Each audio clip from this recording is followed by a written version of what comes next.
జగన్మోహన్ రెడ్డి గారు ఒక్క మాట అనుకున్నారు, ప్రజలకు మంచి చేయాలి అనే ఒక ఉద్దేశంతో వైఎస్ఆర్ కాంగ్రెస్ పార్టీ శ్రేణులందరూ కూడా జగన్మోహన్ రెడ్డి గారికి అండగా నిలబడి సో ఇంత పెద్ద మొత్తంలో 2,75,000 కోట్ల రూపాయలు కేంద్ర ప్రభుత్వం కూడా డిబిటీ చేయలేదండి.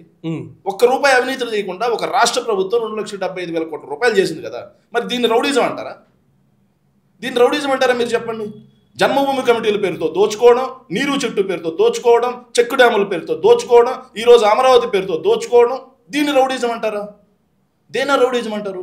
వైఎస్ఆర్ కాంగ్రెస్ పార్టీ అధికారంలో ఉండగా నేను చెప్తున్నా అండి, మీరు రౌడీజం అంటున్నారు. సో ఈరోజు అవాకులు చవాకులు చాలామంది వెళ్తా ఉన్నారు.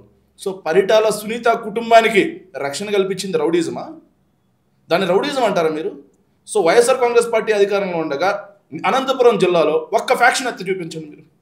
ఒక్కటి చూపించండి మర్చికి.